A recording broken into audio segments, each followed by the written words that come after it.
Hello friend, welcome to 10 Bestest, where we sift through the noise so you don't have to. I'm Brian Hart. I'm Karen McFarlane-Holman. This week we have a special thank you series where I talk about my favorite cool sheets that Karen shared, and she'll do the same. And today I'm going to share a magical and safe food additive. And I'm going to share a project that will hopefully slow down consumers' biggest problem. Let's get to it. I'm going to be talking about kitchen science, and this you talked about in episode 213, and this is xanthan gum. Oh my gosh. Okay. Now this one, actually it's funny because, we coming up with all these cool sheets now, and we're 200 and some episodes. It's hard. It's usually a very sacred decision when I'm like, oh, I found a good one. I need to keep this to me, to myself, because who knows, there's a limited resource of cool sheets, which is not true, but you feel like that sometimes doing this many. But this time I actually shared one, and I'm like, Karen, I really want to know more about xanthan gum, but I think you can explain it as a scientist better than I can. You should take this one. I'm so glad I did, and I'm going to start doing it more often because you have more expertise in this, and I knew about it a little bit, but I wanted to know the more scientific components of it. Number one, my question was, is it safe? I've always gotten a little leery. I've wanted to use it in my kitchen experiments. In fact, Chef Steps talks about it all the time, and I talked about Chef Steps way back in episode 11.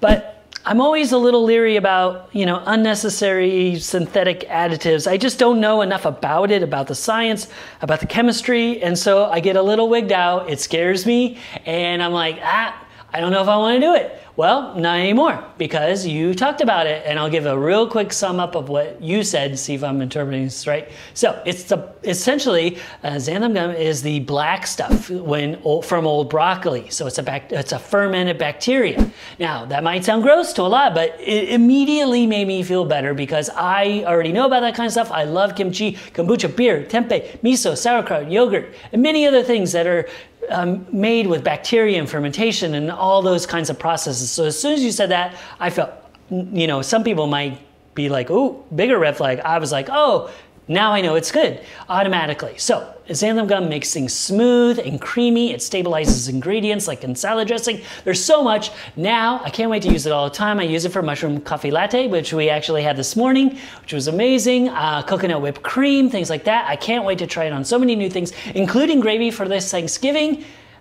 Different stable making that homemade salad dressing like I had a cool sheet for, and now I'm going to add xanthan gum to make it even better. It's more stable and creamy, and I'm actually going to try it in a homemade ice cream because we talked about that, and see, especially vegan options. I think this is going to be a game changer. I love it. Xanthan gum.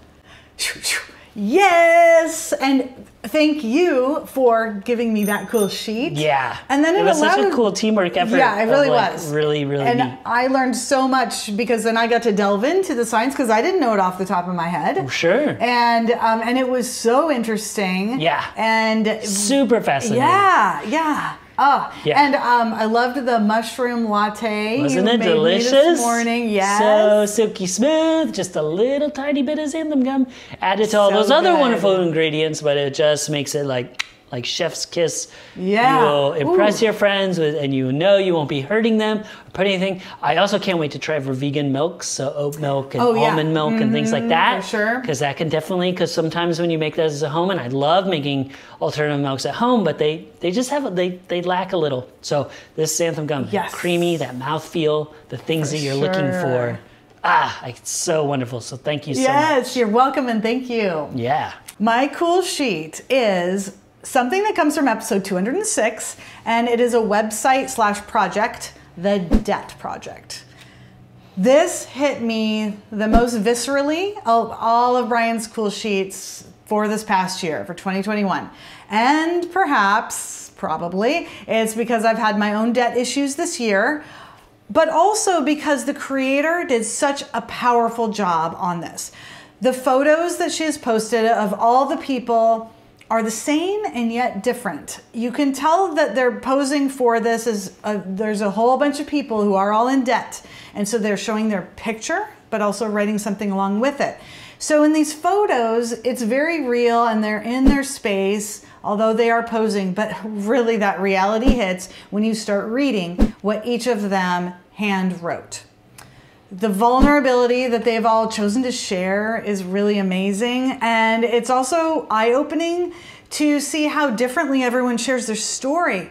So some of them come towards it with this kind of matter-of-fact kind of vibe.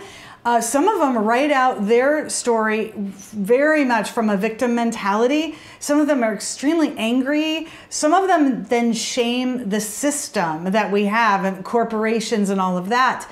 Some of them sound like they have just given up, which just breaks my heart. Some of them sound scared. And then some sound tenacious. They're saying, I am going to get out of this debt. And they are hell-bent on doing that. So many different emotions and so many different points of view.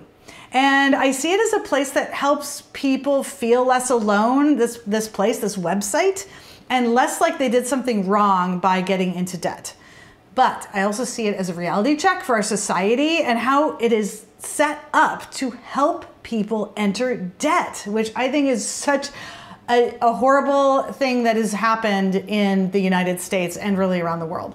I also love the whole project happened because of her own experience of having to file for bankruptcy, and I really hope that this project is helping her financially, the debt project.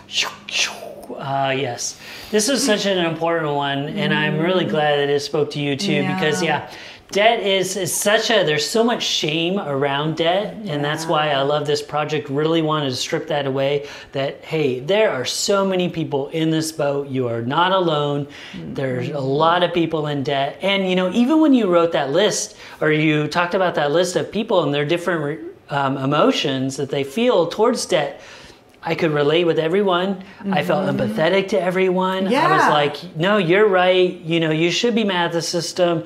You kind of were a victim, but also, you know, I hope you see these other points of view. I hope that, because it's all of that, really. It's all those emotions are real and honest and true and good, but you need more than one also. And and just breaking that stigma away from debt.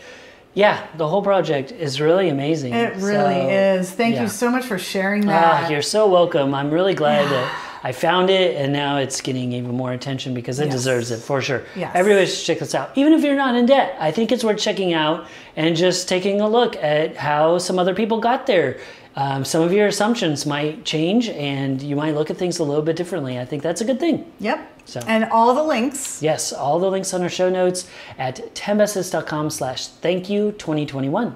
Thank you for joining us, friend. I'm Brian Hart. I'm Karen McFarland Holman. And let us know in the comments, are you still scared of xanthan gum?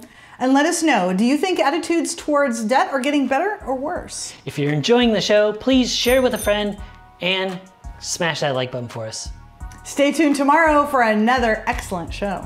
And don't forget to stay curious.